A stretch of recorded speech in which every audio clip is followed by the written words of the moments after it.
Welcome to Justice Today, the official podcast of the Department of Justice's Office of Justice Programs, where we shine a light on cutting-edge research and practices and offer an in-depth look at what we're doing to meet the biggest public safety challenges of our time. Join us as we explore how funding, science, and technology help us achieve strong communities.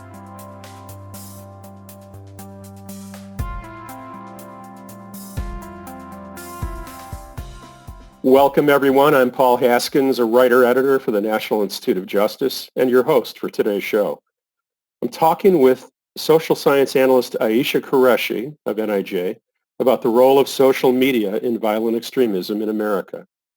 Aisha manages the domestic radicalization and terrorism portfolio at NIJ. One of the portfolio's areas of focus is causes of radicalization. That is, how and why people in the United States radicalize, and how radicalization can lead to terrorism. Her portfolio has examined the de-radicalization process as well. Aisha, thanks for joining our program. Let me ask you, generally speaking, is there a connection between the emergence of social media technology in this century and the emergence of domestic radicalization and violent extremism? Thank you, Paul. First of all, I'd like to say thanks for having me on the show today and for highlighting work from our portfolio. It's, great to be with you. So yes, to answer your question, unfortunately, research shows that social media has become a leading avenue for spreading extremist beliefs and promoting violent extremism. First off, it's just so far reaching, right? It allows extremist groups to reach a broad audience that may be amenable to an extremist belief or ideology. These are folks who either already hold extremist beliefs or are new recruits who may be encountering an extremist ideology for the first time. But either way, they're easily accessible by extremist recruiters because of the internet and social media. And then to add to that problem, right, extremist websites present a challenge for law enforcement agencies because the individuals and groups behind extremist social media can be elusive and difficult to identify. They're often anonymous, right? So just to put it in perspective, we have a 2017 NIJ funded study where researchers interviewed 32 former extremists or their family and friends of former extremists, and it found that 22 of the 32 cases described consuming propaganda during radicalization, mainly from online sources. Wow, that sounds very concerning. So, Aisha, how do domestic extremists gain the trust of and motivate seemingly ordinary Americans on the internet with such violent and hate-filled messaging? Well, their stock in trade is deception, both in terms of the false information and the rumors they spread, and the false sense of legitimacy they seek to instill in their recruits. More recently, this phenomenon has been coined as MDM, right? Or misdis and malinformation, which is information that's false and deliberately created to discredit an entity, or information that's based on reality, but it's used to ignite hatred or inflict harm. Why don't you describe for our audience the organizations that tend to be vulnerable to violent extremism influenced by social media? Well, actually, the trend is that domestic terrorists more often tend to be lone actors in small groups rather than members of like larger organizations. And one reason for that, and we know this from the research, is that extremist organizations have targeted them online with material to provide a sense of belonging and fulfillment that they've never experienced, even though it's a false sense of belonging. Very interesting. Do lone actors and small groups of extremists pose a special challenge for law enforcement agencies? Oh, definitely. Smaller groups or lone actors can engage in solitary and often really rapid mobilization to violence. And that presents a complex challenge for law enforcement, right? And others, like their peers or family members, trying to understand them and stop them. So yeah, it's harder to detect and there's less time to intervene. So I'm thinking that it might be fair to say that domestic radicalization and extremism are really a product of contemporary social media. Is that fair? Well, not in the sense that radical extremism is a new phenomenon, no. It's important to note that, domestic extremism and violence have a long, if limited, history in our country. So, for example, after the Civil War, the Ku Klux Klan used a campaign of terror to intimidate Black voters. The bombing of a Black church in Birmingham in the 1960s during the Civil Rights Movement was a terrorist act. More recent terrorist incidents include a car fatally driven into a protester in Charlottesville, Virginia, and the killing of 3 people at a garlic festival in Gilroy, Texas. So many past domestic terror events predated the internet and social media, obviously. But today's radical extremism threat has this powerful digital component that can really accelerate recruitment and activate violence across a broader threat landscape. Just the sheer volume and speed of misinformation spread through social media really exacerbates this problem. So from your knowledge of the literature, Aisha, what are some of the main motivations for social media activity influencing domestic radicalization? So, the intelligence community has concluded that biases against minority populations and against government will likely drive domestic violent extremism and mobilization to violence in the near term. Of course, current and future events, both at home and abroad, are going to continue to shape the threat landscape. That's all very interesting, and I'm wondering if you could tell me what is the role of scientific research in helping law enforcement and other agencies understand and address the connection between social media influencers and violent extremism? Sure. So, NIJ is an agency that solicits and funds scientific research on domestic extremism for the benefit of law enforcement and other justice system agencies, right? So, the science is very important because it provides reliable, data driven knowledge that applies in the real world and helps law enforcement and other agencies fight domestic terrorism even before it happens. So, for example, recent studies supported by NIJ have identified and profiled domestic extremist groups online. They've looked at how certain social media sites radicalize users to violence. They've examined how different criminology theories help explain extremist behavior online.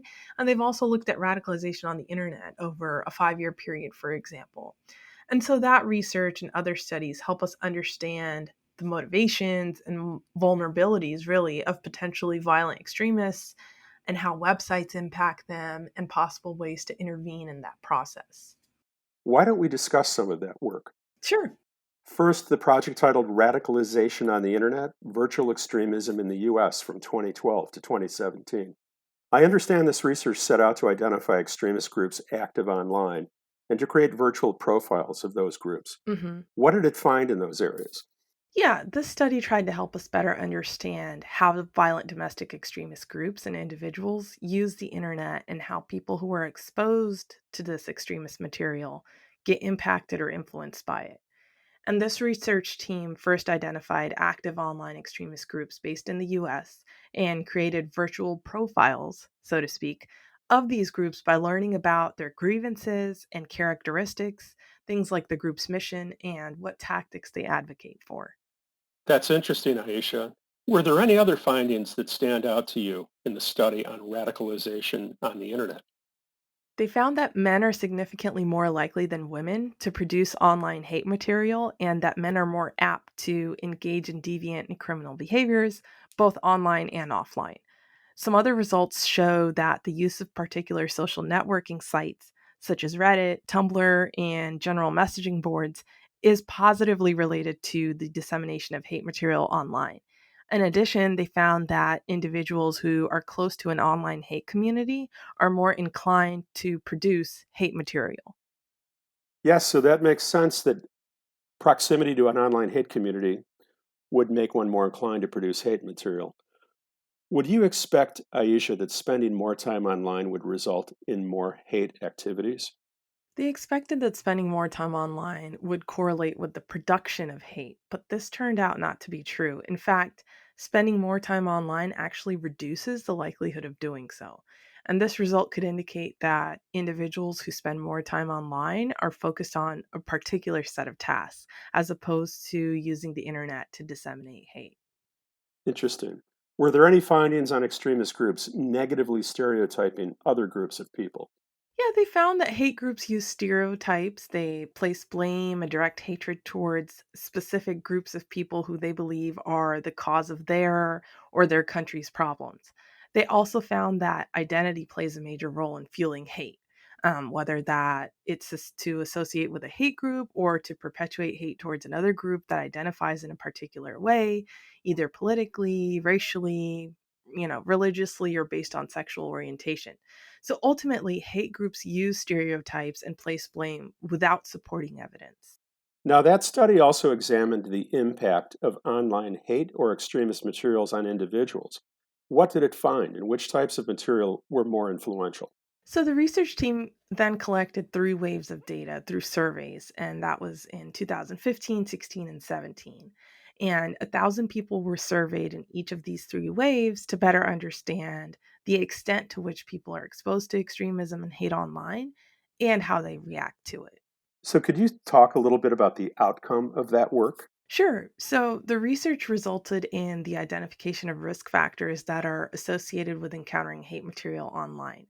So, for example, the study found that spending more time online, using particular social media sites, interacting with close friends online, and espousing political views or grievances online all correlate with increased exposure to online hate. And again, that's just emphasizing that it's increased exposure to hate material, not production. So, I'm wondering, did that research reveal anything about how demographics affect exposure to online hate?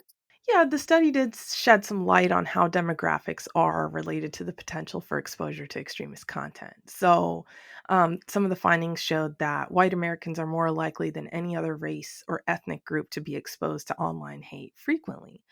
Conversely, the results demonstrated that African Americans and foreign born respondents were significantly less likely to be exposed to negative material online, as are younger respondents. They also found that individuals expressing greater levels of trust in the federal government reported significantly less exposure to such materials. And they also found that those who live in the southern region of the US are nearly three times as likely to be targeted by hate related to sexual orientation, while those living in rural areas are more than twice as likely to face such targeting. So, lots of very valuable findings from the study about how extremist groups operate and sort of who's at most risk of exposure to extremist content. Interesting. So, those are significant regional differences.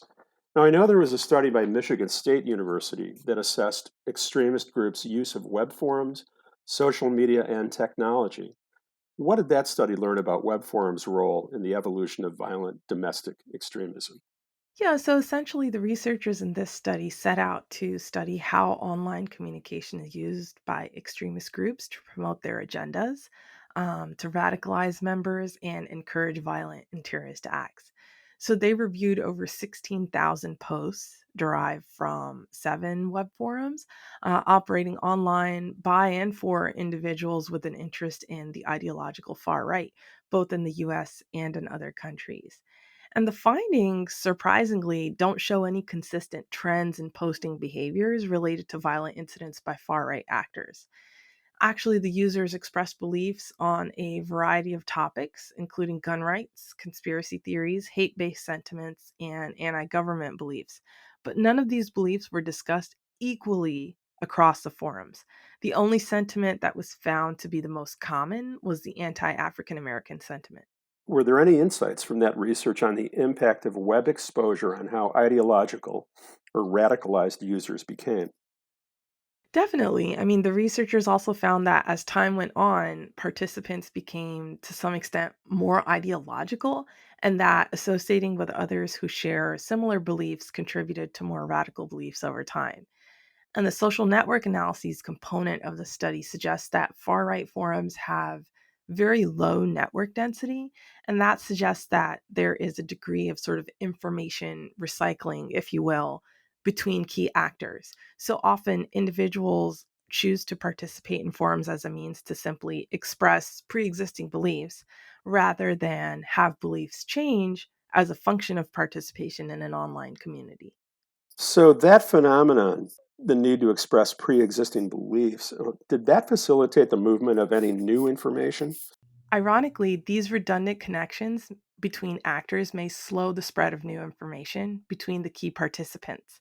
As a result, these forums, these echo chambers, if you will, may be inefficient in distributing new knowledge due to their relatively insular nature. So, what were some of the main takeaways from that research? Yeah, so we discovered some really interesting findings through this study, and the authors actually suggest, based on the results they found, that there may be some value in increasing counter extremist messaging in online spaces whenever an act of violence may occur in order to help potentially minimize the likelihood of further retaliatory violence. That's a very intriguing concept, the possibility of using online messaging to counter extremist messaging on the internet. Next, I'd like to talk a bit about Project Offline and Online Pathways to Hate Crime and Terrorist Violence. What was that about, Aisha? Yeah, so this was a large study, but a portion of it explored similarities and differences in the use of social media by political extremists and individuals who engaged in hate crimes to better understand how the two radicalization phenomena differ. And how did they do that?